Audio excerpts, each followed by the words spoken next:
day, everybody. Yes, yes, yes. It's Atlanta Discuss Startup and Innovators, episode 7. Yes, it's our new baby. We just started it. We bring Africans strategically, anybody that is African, strategically Nigerians that's doing things that are worthy of emulation, things that are extraordinary. Doesn't matter where you are, but if you're an African, be it Senegalese, be it Nigerian, Kenyan, if you're doing anything, especially in the first world, that people are not aware of, we will showcase you, we will celebrate you. And the reasons are not far-fetched, really. We need to prove that Africans, or the news about Africa is not all bad news, that we're doing very nice things. And today we have another fantastic guy. Yes, he is very fantastic. His name is Amos Tarfa. Amos, welcome to Atlanta Discuss Startup and Innovators. Thank you so much for having me. All right, fantastic. So let me introduce Amos to you, and I'm going to allow him tell his story too, Amos is a STEM pioneer. I'm sure a lot of you know what STEM is, especially people in the United States, He's a leader, humanitarian, and an entrepreneur. He has been working on introducing the world to the next level of science and mathematics education using the history and philosophy of science along with application in various fields of STEM. Okay, Amos has a bachelor's degree in chemistry with a minor in philosophy, a master's degree in medical physics, a second master degree in medical health physics. He's gone ahead to complete a year of his PhD program in chemistry and STEM education. Amos the maths guy. That's what some people call him. He has so many nicknames, but I'm going to go into that later. Amos the maths guy, as is fondly known, has developed a signature framework for teaching called Counting to Calculus. It's all over Amazon. We're going to get there. Yes, it is a curriculum framework which can guide every student from basic math all the way to advanced mathematics. That's calculus 1, 2, 3, and more. Chemistry, physics, engineering, and in computer science. Okay, after completing Amos' revolutionary STEM program and taking the appropriate CLEP step, the student will have access rather to more than 30 transferable college credit while still in high school. Can you just imagine that?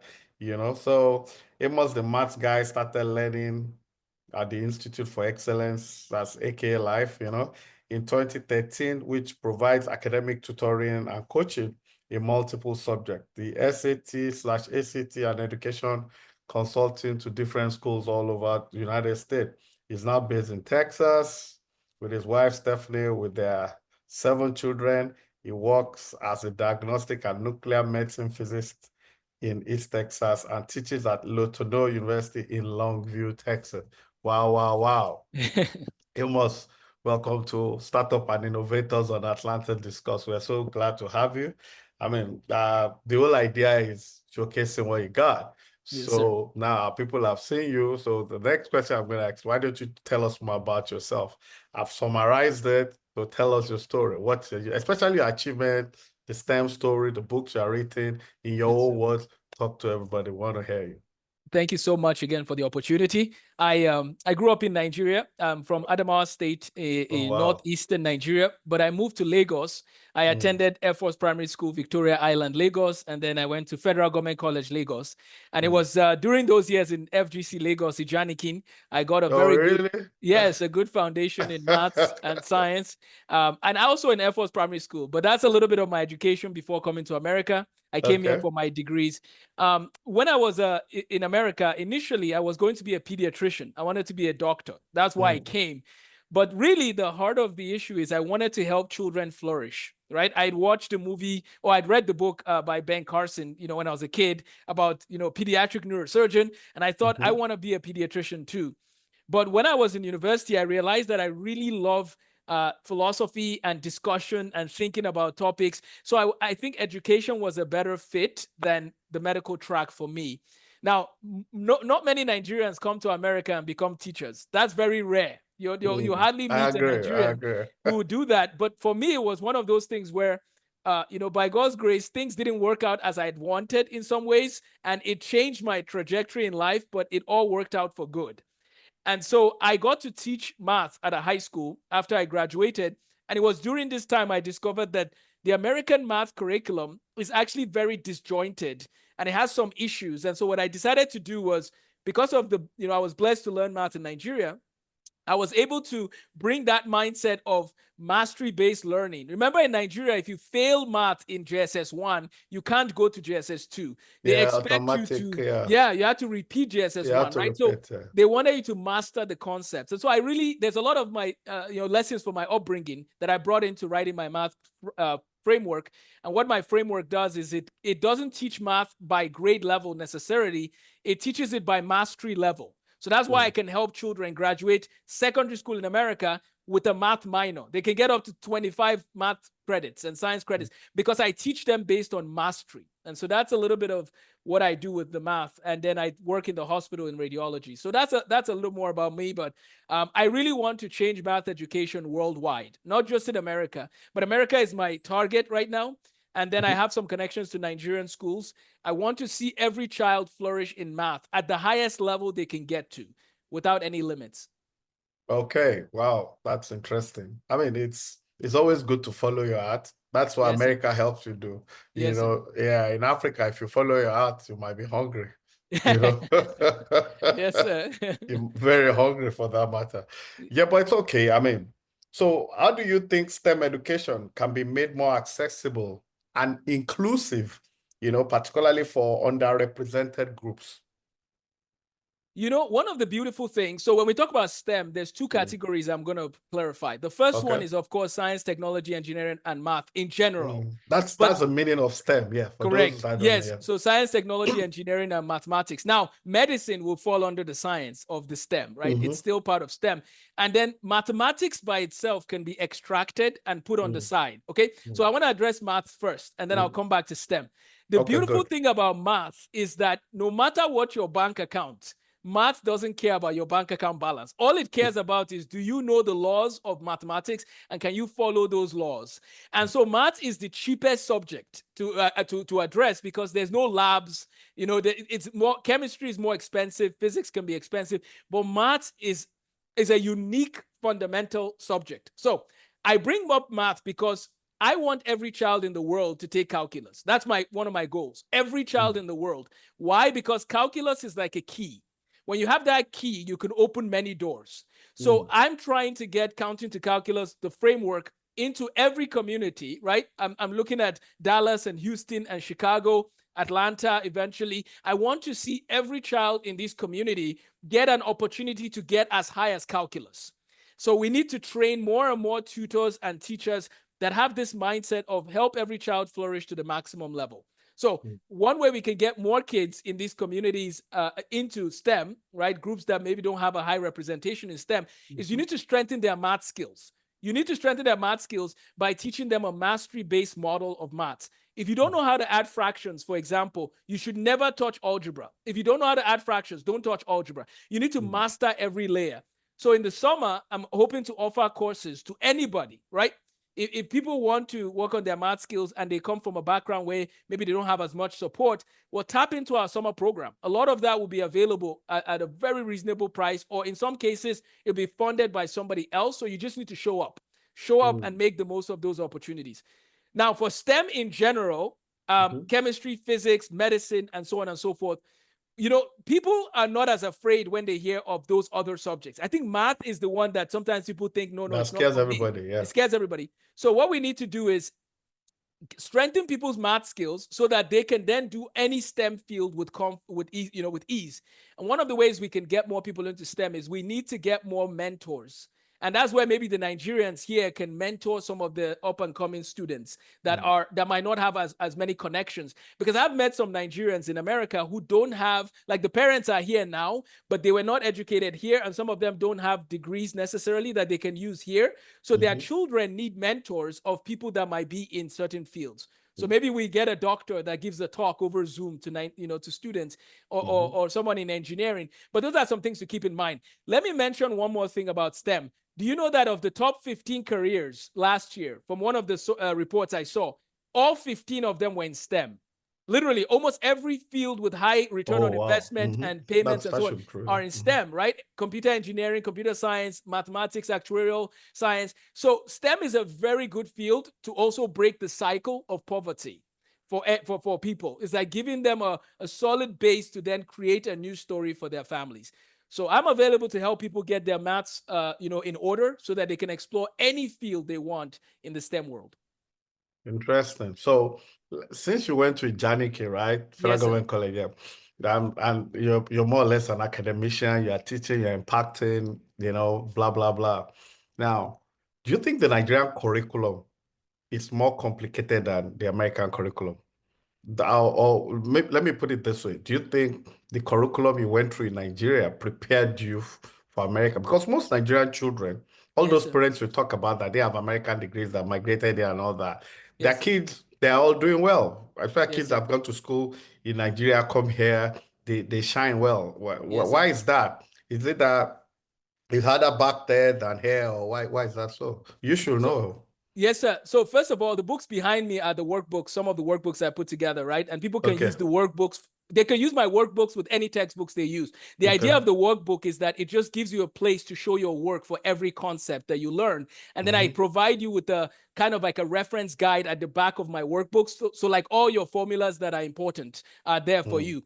But let me say this. I have another bookshelf to my left that has Mm-hmm. Nigerian New General Mathematics. I have the whole Nigerian curriculum with Oh, me. New General Maths. I remember Yes, that. I have the Nigerian curriculum. I have chemistry. I have physics. And let me tell parents this. This is one of my heart cries for Nigerian parents in America. If your child is trained with the Nigerian curriculum, they will be 1,000 times better than American students. I repeat, Oh, wow. if your child is trained with the Nigerian curriculum, they will be way better than Americans. Here's why. The Nigerian curriculum is more similar to the British and the Singaporean curriculum than it Mm. is to the American curriculum. And the American curriculum, I don't know if you've looked at the statistics. America is actually one of the worst countries in mathematics in the developed world. I don't know if you know. Yeah.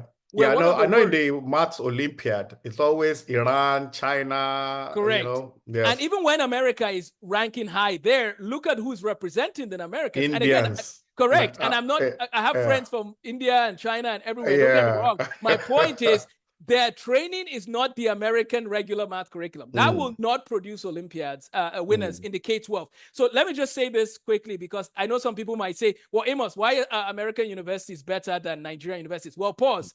In the K-12 space, America is a joke in math, mm, in the mm. K-12 space.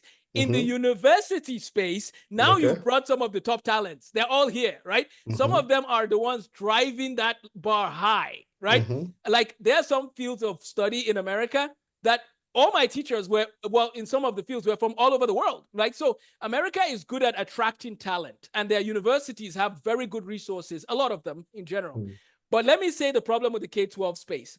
The K-12 space in America has too many gaps, and the students are not even required to do calculus before they graduate.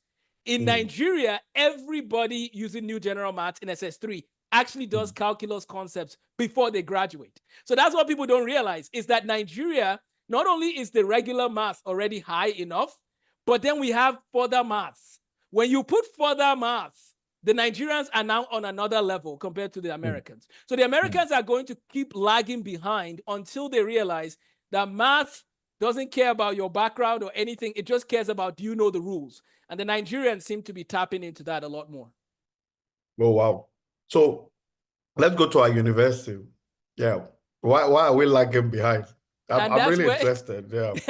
I think some of it is I'm not looking unfortunate. for trouble, but Oh, okay. it might I be mean, obvious, but why is it are you I mean, if our kids at K-12, elementary, middle school level come here and outshine those that are in the system. correct. So yeah, but the university system over here in America seems to be better than in Nigeria. Why? Is it Correct.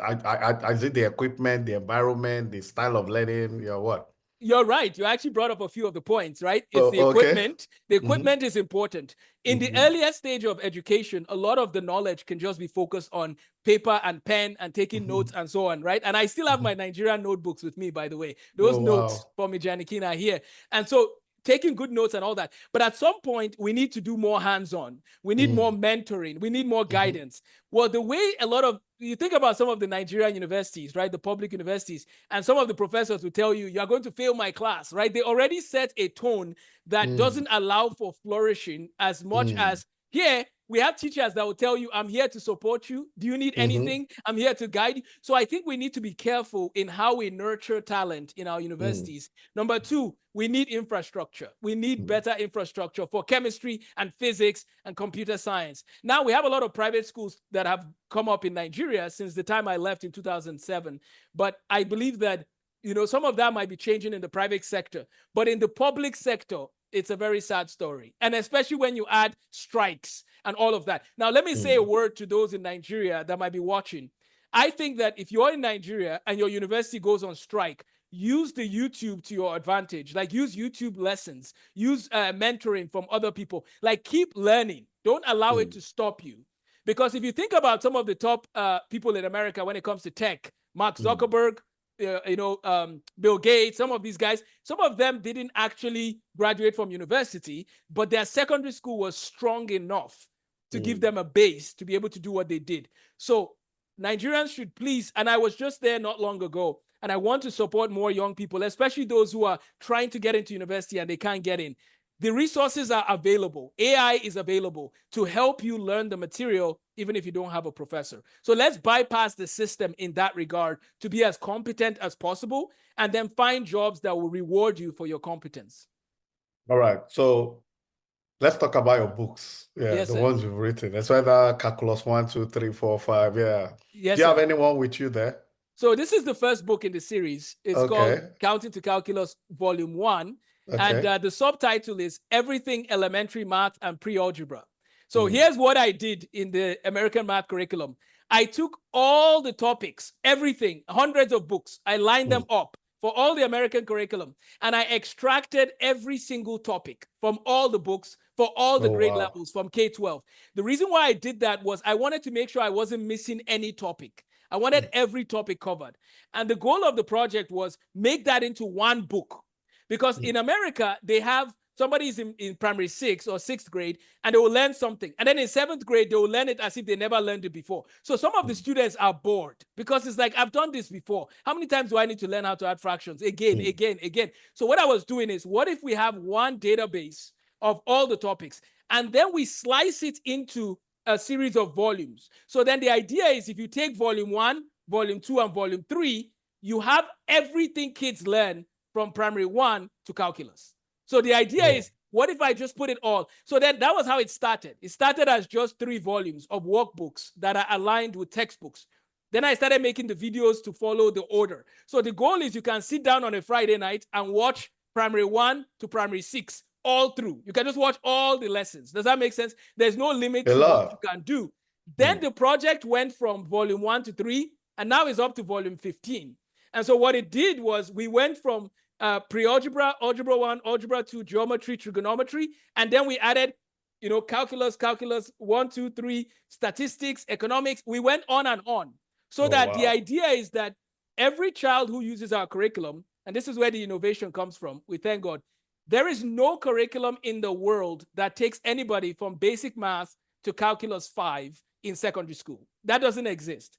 So this is the first curriculum that actually will guide you. When you finish my curriculum, you've taken all the math that engineers need to take to become an engineer, and you are still in secondary school. You haven't even started university yet. Oh, wow.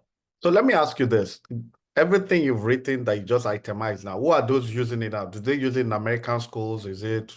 So we are working to sell it. We released the first books in December, January. Now, we have a book that we wrote in 10 years ago. 2024? This last year, 2024. Yes, sir. Okay. So we wrote a book called Tools for Mastering Mathematics 10 years ago. That book is literally just how to become a math expert. And I actually have it as a free resource online. If people reach out to me, amosthemathguy@gmail.com, I'll send it to you. So I wrote that free book in 2014.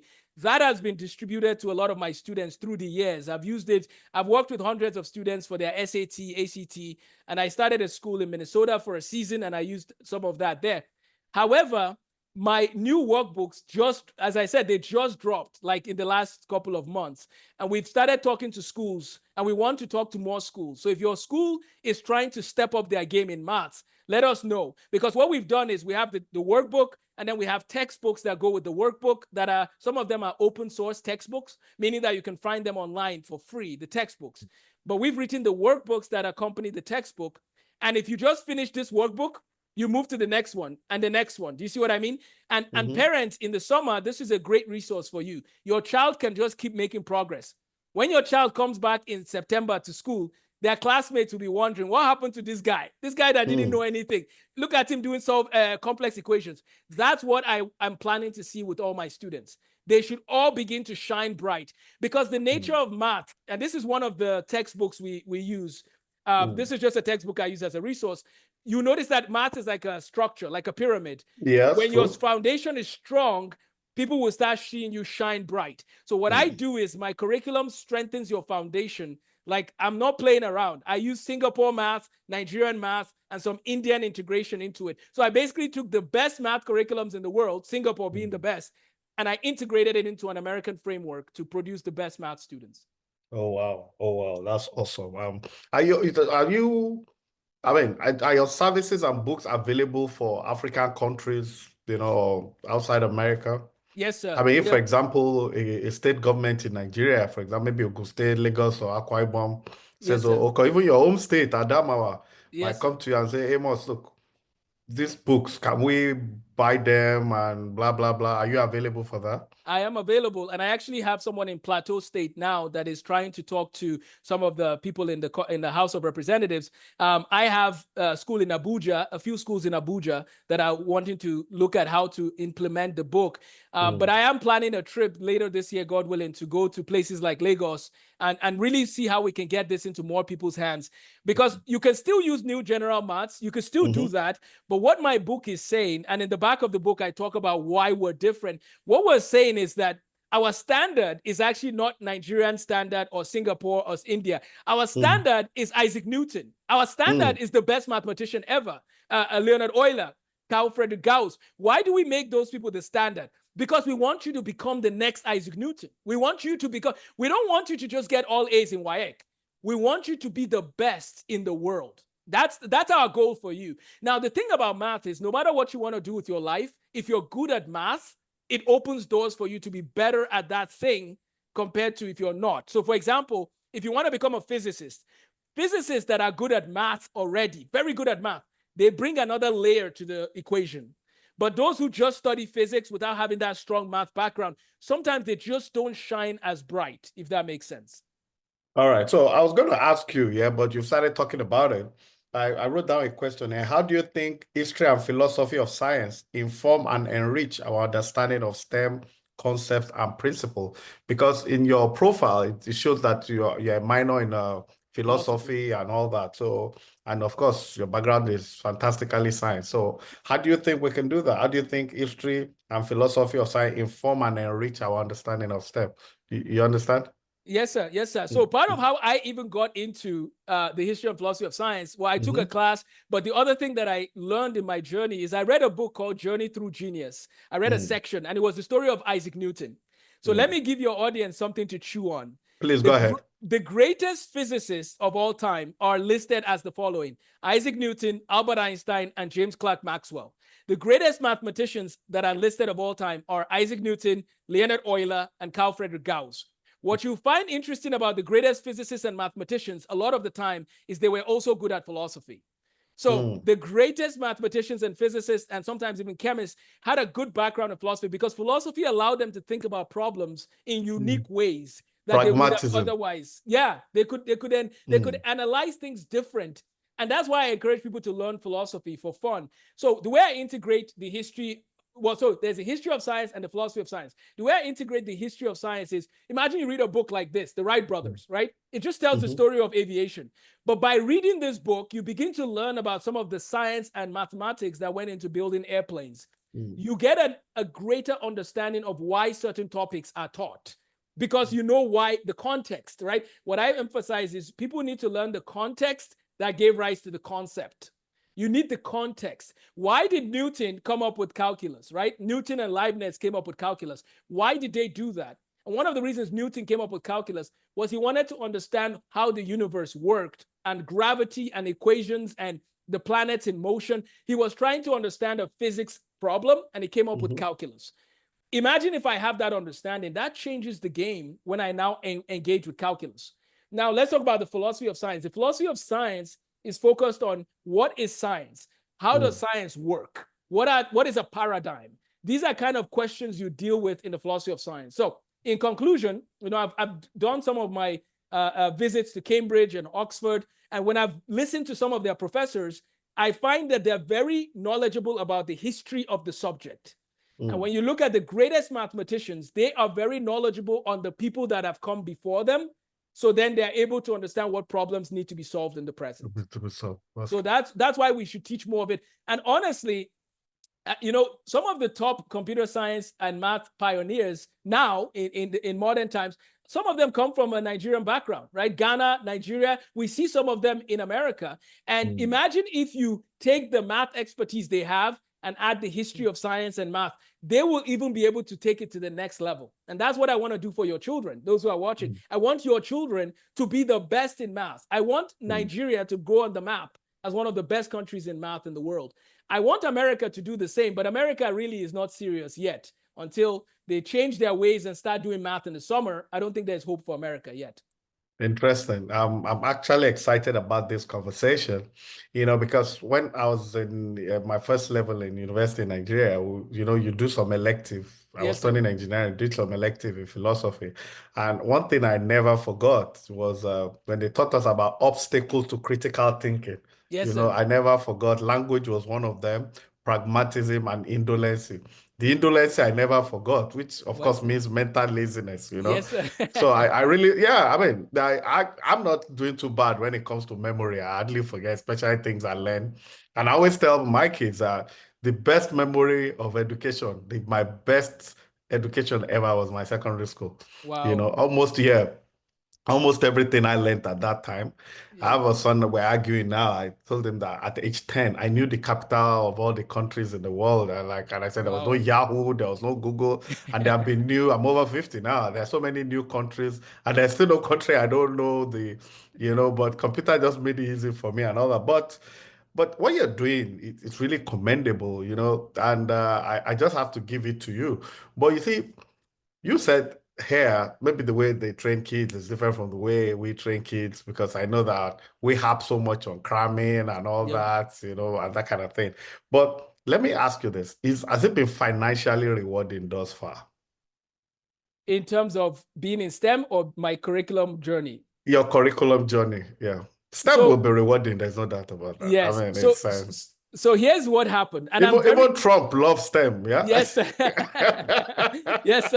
So here's he doesn't like DEI, but he loves STEM. So I know that. Yeah. So here's the interesting thing I want you to know and your audience. One of the things that I never learned growing up was business. They never taught us business. And that's one thing today that I'm now finally trying to understand business. Because if I understood business, thank you. Well, if you can help me better understand business, that helps. Monetizing your skill and talent. Yeah. Yes. Welcome to the club. If you have guests that are listening and they think, oh, Amos, I can help you now, learn how to navigate. Please, if you can help Amos, get in touch. Yeah. Okay. Please, I would love to talk. Because here's what happened. What I was doing for the last 13 years. So I've done this project for over 13 years. The amount of time and effort I put into this math project is more than a PhD by far. Like I've been doing this on my own, just for fun. Why? Because I want everyone to master mathematics. That's why I do it. And so one of the things is, to answer your question, has it been financially rewarding? The answer is not yet, because I was focusing on the wrong market. And this is why this conversation with you, I thank God that we're able to connect, because this is a blessing. Here's why. If you are trying to sell water to somebody that lives in a town and has a lot of clean water in their house, you're going to have a problem, right? And that analogy has some limits. But here's what I'm saying. I was trying to sell high-level mathematics and expectations to a curriculum framework in America that allows children to graduate without calculus. That's a very low bar. And Amos is coming, telling you that I can take you to Calc 1, 2, 3. They're asking why. Why should I do that? Why should I stress myself, right?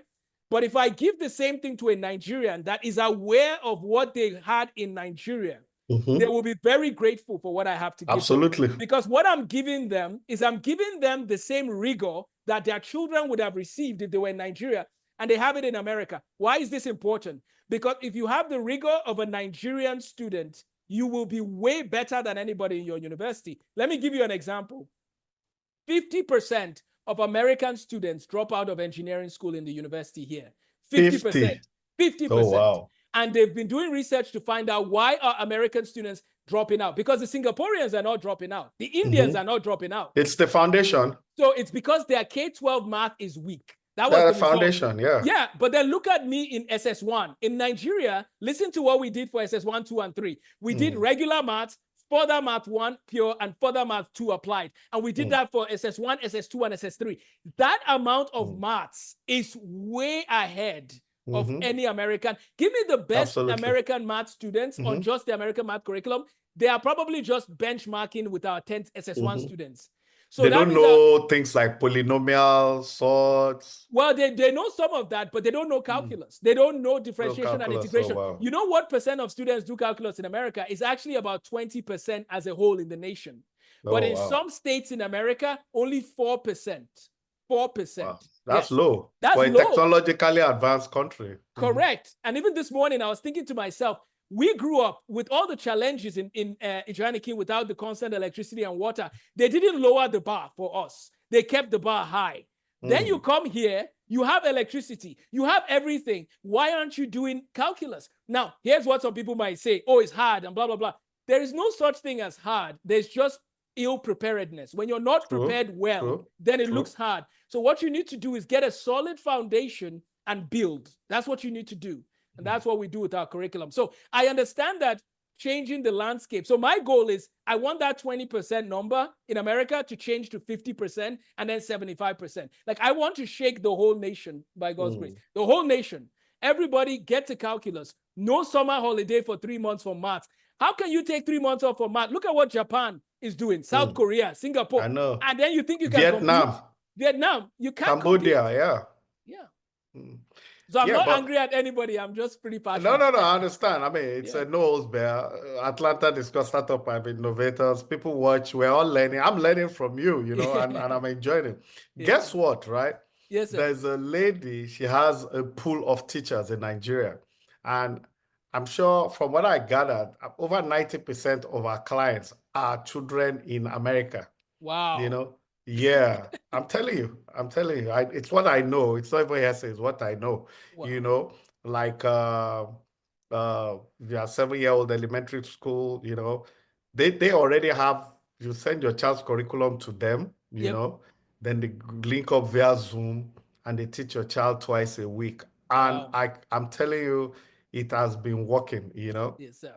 I had this friend that the child was struggling with geometry, and they got somebody in Nigeria, so he was doing it twice a week and the catch-up was extraordinary. So wow. It just goes to show that, that's why we're doing what we're doing, for example, yes. because it's Africa doesn't mean it's all black. There's a lot the West can learn from us. There's a lot we can learn from the West. What I tell most immigrants when you come to society like this, bring the best of where you're coming from. Yes. Take the best of where you are, merge it. You understand? Yes, And that's why I like what you're doing, because all those books, remember Ababio, that chemistry book? Oh, it's here. Ababio is here. Yeah, can you imagine? Ababio is right here. I read Ababio like a storybook. Yes, sir.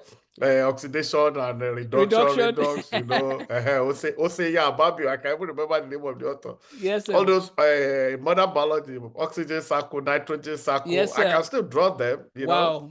Then yes, I think agriculture, all those botanical names, elusive, indica, bohemia, diffusa. I mean, it's memory, Yes, sir. Without Google, no Yahoo, nothing. Yes, sir. So, but having said all that, you're African. How do you think, for someone like you, I mean, you're from Adamawa State. Yes, sir. How can you help your state? In the Nigerian education system, Adamawa is not high up there. No, sir.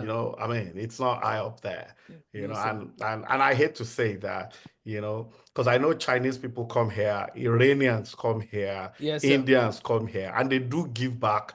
They give to America, but they still give back. You understand? So yes, how sir. do you think, for example, if your government, I know a lot of people in government watch what we're doing. You understand? So, but how can you help them? Now you're telling your home country, your home state, this is what you can do for them if they need help. Yes, sir. So first of all, I don't know if you know, but illiteracy, like in northeastern Nigeria, is actually one of the highest. So it's about 50%. So that's Adamawa, right? Adamawa State and Maiduguri, Borno State. Borno, Gombe, and Yobe, that's very sad to see. So let me answer it this way. My hope is that we can get more immigrant families in America who are looking for a higher bar for their math and science for their children to adopt this curriculum alongside their school curriculum. Or in some cases, I've had people that use my curriculum in place of their school just because some schools don't even offer calculus, for example, right? So my curriculum basically makes calculus available for everybody. So I want to start with that because as that gets traction and we have the funding and the resources, we want to be able to find ways to subsidize and support establishing math centers in northern Nigeria. And the thing is, in Adamawa State, for example, Yola, which is where I was born, and I grew up till about 6. I was in Yola, between Yola and Bauchi. My dad worked for Nitel. And then we moved to Lagos. That was what moved us to Lagos. And I would love to see every child in Adamawa State with the counting to calculus curriculum. Like I want every child in Yola, even if they're not enrolled in a school yet, I want their math skills to be worked on. So I want to train, whether it's the NYSC graduates or people that are willing to teach, I want to train an army of teachers that can then begin to teach the children fundamentals of mathematics and then build it all the way to algebra. Now, one of the things that I would love to see is a center, like a school, that all these people that are learning from around the community can come to this school. And what I would love to see, because I've studied a lot of the, again, my hobby, I went to Isaac Newton's house when I was in England. I went to Isaac Newton's university. Why do I bring Newton up? Because Newton is the greatest physicist mathematician ever. You're Newton yourself. Modern day. Yeah. Go ahead. I love studying those people. And here's why I bring it up, sir. Because I want to bring those strategies and secrets that gave the best mathematicians. I want to bring it to Adamawa. I want to bring it to Nigeria. And I want to see more and more children adopting these principles and shining bright. There is no reason. Again, actually, quick story. One of the greatest mathematicians to ever live is a man named Srinivasa Ramanujan. Ramanujan was from India. And he wrote a letter to a Cambridge University professor and said, will you give me a chance to study with you? And Ramanujan sent his notes, and the professor saw the notes. The letter was supposed to almost be like if you look at it, you think of it as like spam. Like somebody just wrote you a letter randomly. But when the professor looked at his notes, he said, this man has talent. And they gave him a chance to study at Cambridge. You will not believe it. In the top of the top of the top ever in math, this man who ended up dying, he died young because he contracted a certain illness. But during his short life, that opportunity he had to go to Cambridge and that talent being nurtured produced one of the top mathematicians that is of the ranks of the highest and the best. He came from a poor background in India. Why can't that be the story of children from Adamawa and Lagos and Edo and Bauchi and all over Nigeria and all over Africa? I have people in Angola that are translating my work to Portuguese, some of my resources. Wow. And so Angola is in the equation. Are they paying you for that? Well, we're building a business model. We haven't launched yet in Angola, but Angola is there, and then also South Africa. So South Africa, Angola, Nigeria. Let me know if they cheat you, okay? Okay. So that we can we have to shame them. That's what we do. When they cheat you, let me know. Yes, sir. So that's my dream. Please. That's my dream, sir. I want to see people, imagine with the unemployment challenges in northern Nigeria and in Nigeria, imagine if we train high quality tutors that start getting paid to teach kids counting to calculus all across Nigeria. I think that's one way we can help reduce unemployment and increase raising the next generation, like increase the number of top mathematicians we raise. Well, you are from Adamawa. If you can do it, anybody from Adamawa can do it. Yes, it's I mean, I believe in that genetic stuff, it's there, it's there. Yeah. Yes, sir. No, so before I go to my next question, I noticed that, great minds, all those scientists we're talking about, they always die early. No. No, sir. I'm not talking about you. I'm talking about the, Avogadro, Gay-Lussac, even in music, Mozart, those.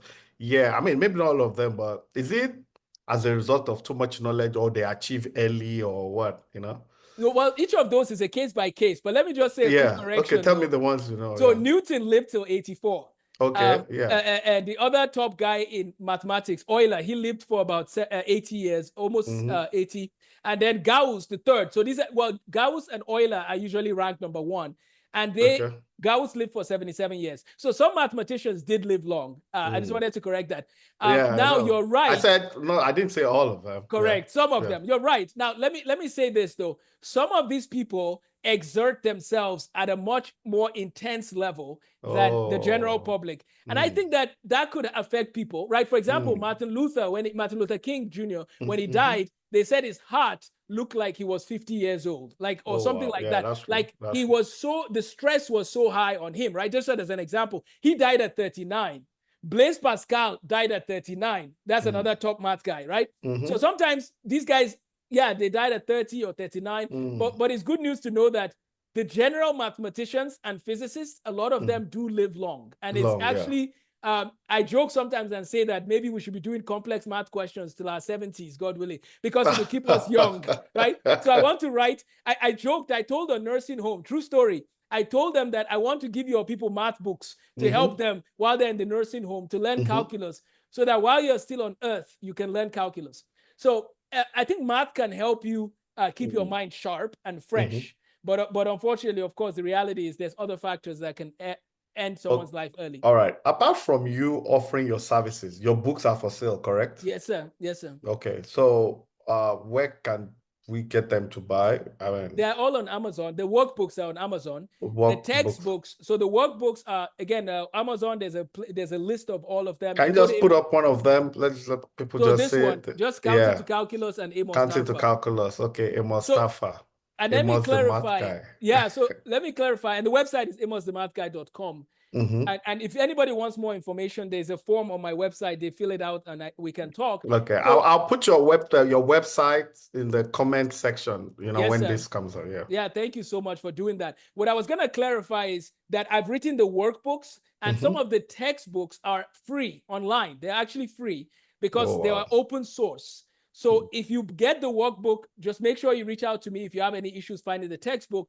If you want to buy the textbooks, I can send you those links as well. But those textbooks are available.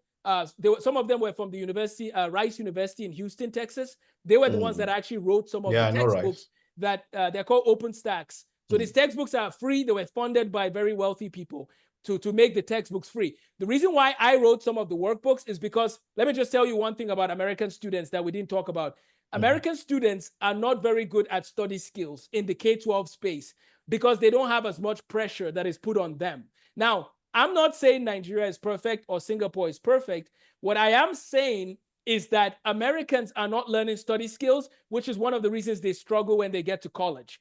Do you know that in universities in America, some universities have 50% of students that take middle school maths again when they show up in the university? They retake Algebra 1.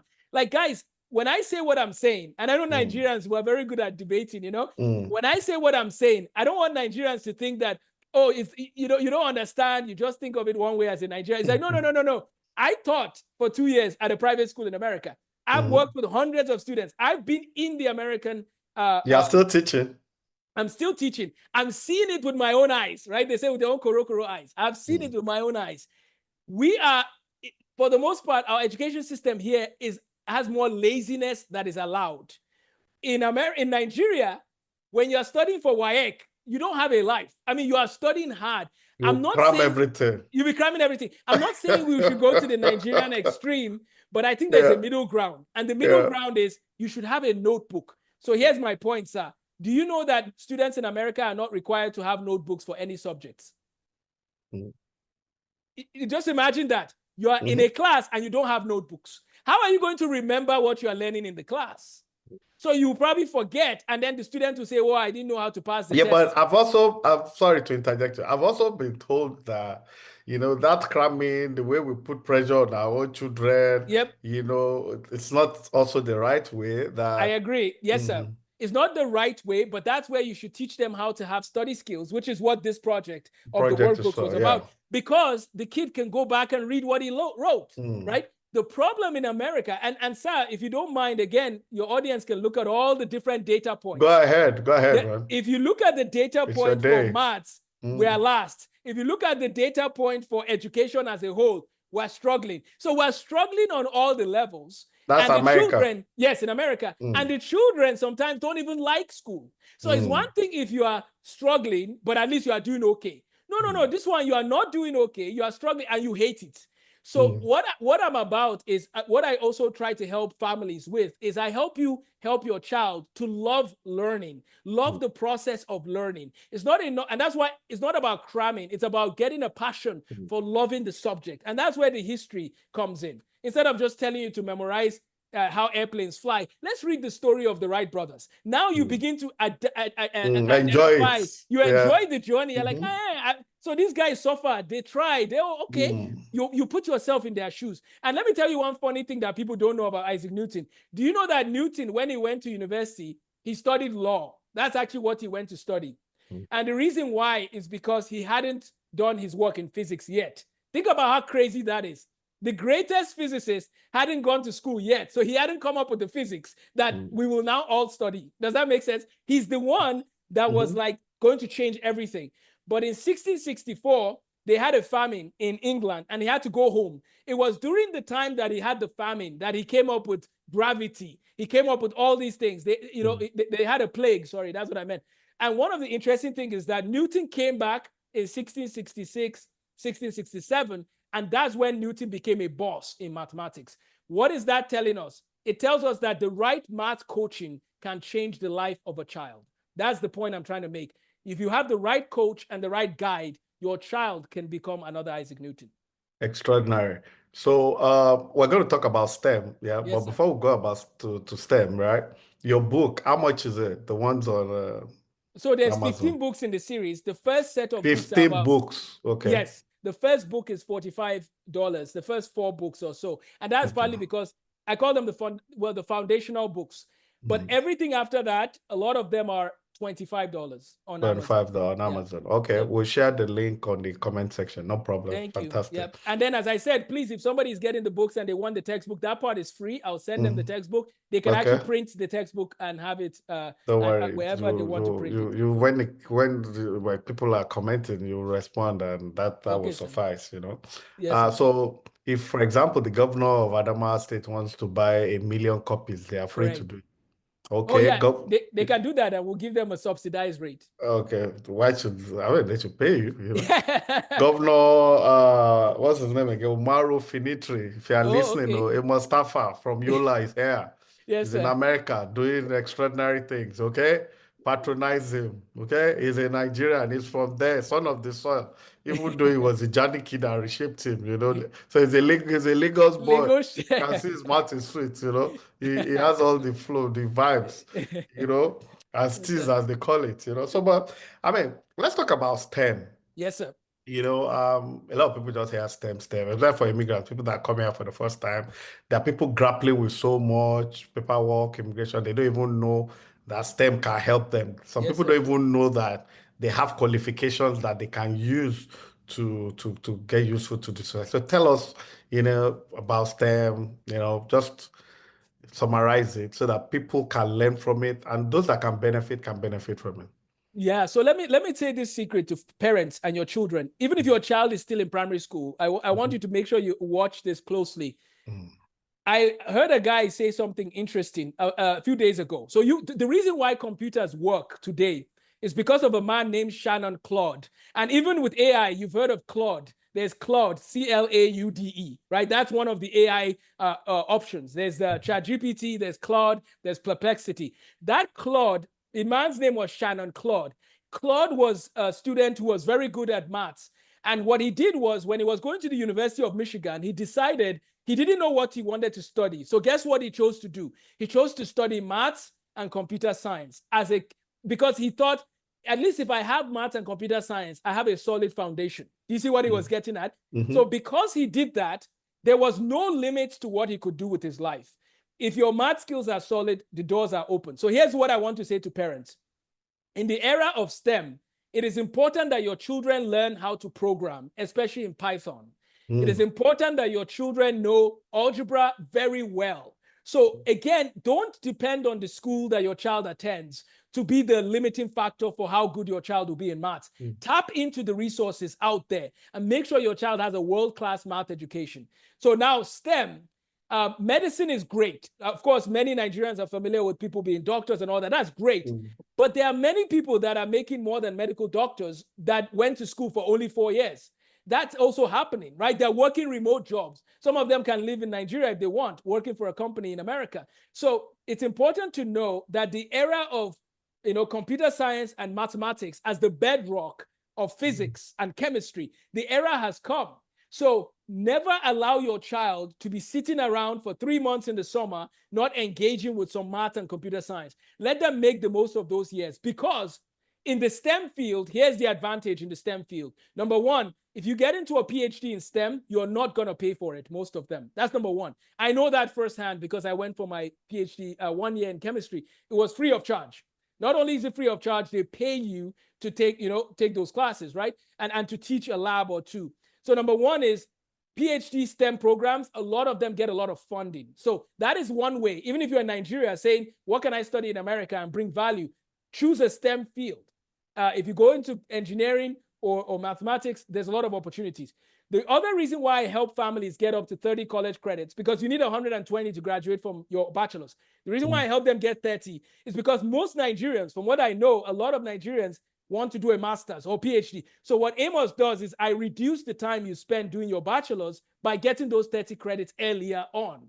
So I help students get those credits earlier on. Some of my students actually finish 2 years before they ever go to university. They finish 2 years of their university. So when they go to university, they only do 2 years left. Is that like dual enrollment? That's dual enrollment as well as CLEP. So dual enrollment, I have a connection to Laterno. I teach at Laterno, but I also help students who do dual enrollment at Laterno. And that's how I help students get up to 60 to 80 college credits while you're still in high school. So if you have a middle schooler, I have middle schoolers that are going to start college courses next semester. I help them start. And you don't see, the American system, as someone said, is like a chess game, right? You can find a way to navigate the system to your advantage. And it's completely legal and it's completely available to you. What are you going to do? That's the question. And that's what I'm here to help people with. But STEM is the way to go. Get a solid base in math, physics, and chemistry. And that's the other thing we do that is crazy in our curriculum, is that we actually take students and we teach them math, chemistry, physics, engineering, and computer science at the same time. So the point is, some of the topics we teach in maths, why are you isolating it away from the context that gave rise to the topic? Like, why are you talking about fluid dynamics without bringing in the context that gave rise to it? Does that make sense? Like, why are you teaching polynomials without adding it to engineering connections? Like, bring it to life. That's what we tell people. We bring learning to life. Oh, wow. Amos Tarfa, overwhelming, fantastic. Thank you. Are you available to, I mean, if maybe like a church or a school calls you to come and talk to their student, yes, are you available? Yes, sir. Is that pro bono or you charge a small fee? Well, at this point, I'm not at the point where I can waive all fees, but I would have to have them cover the cost to come out there. But no problem, I live near Dallas, and so that's the beauty of flying out, from Dallas. Okay, Fort Worth, just board the plane. We don't own a private jet, so we need to board a plane. I know off my head now, I'm sure of 3, 4, 5 organizations that I'm talking religious, private, that I will really want you to come and talk to them. So yes, sir, I would love to come and help. And then especially with what's happening in America with the Department of Education and everything changing, I'm here. I've been in the education system for almost 15 years. Like, I'm here to help. I can give parents any strategies and tools. So schools, I teach math history for fun. So that's where I bring in parents and bring it to life for them. But yeah, I'd love to share with any schools or any institutions or any churches as well. Fantastic. You heard from Amos Tarfa, the man from Yola, the maths guy. Yes, Simplified Mathematics. His written book, volume 1 to 15, right? Yes, sir. Yeah, calculus or algebra, name it. Yes, he's a Nigerian, I will say it. He's from Madawa. So Governor Finitri, your boy is here. He's doing it here. Don't let them snatch him away. They've snatched him already, but come and tap some of, I mean, it's I see Chinese go back, Indians go back. They always give back something. The issue I've seen mostly with our people is that they go back and they're not even allowed to operate. Yes, sir. You understand? That's what I've seen, My last guest is from Bauchi.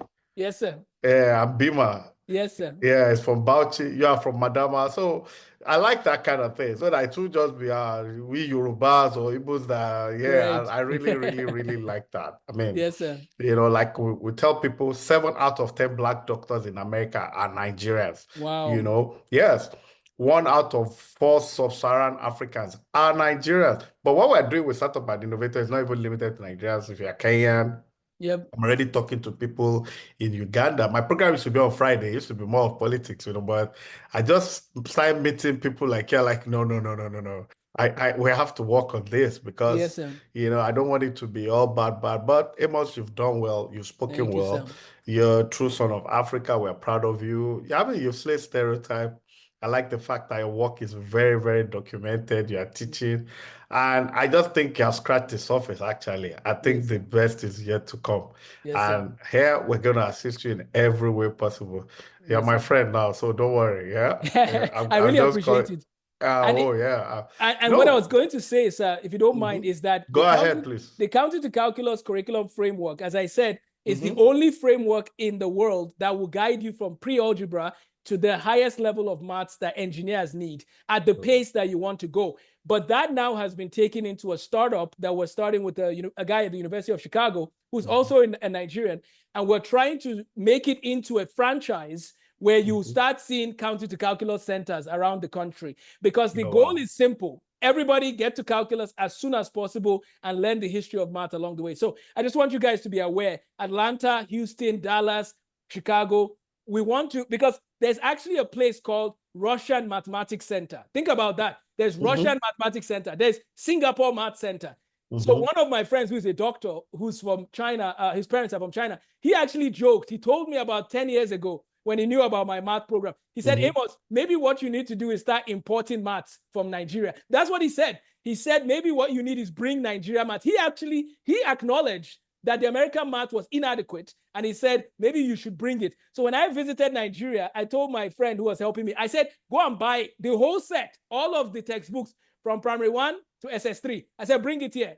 And I wanted to look at the rigor that those people are getting. So part of the point is we have online classes we're going to be doing. We want people to join in when they can. Hmm. And our startup is going to really build and scale to helping people master mathematics like never before. Thank you so much, Amos. My man, you have spoken. I always tell people, don't let anybody tell your story. Say it yourself, man. Yes, sir. Tell your story. Amos has done the job. He's gone for the jugular, and the rest is history. You will see his contact details in the chat box, and you can reach him. It's his website and what have you. Amos, we are proud of you. To all Thank our you. viewers, that's it.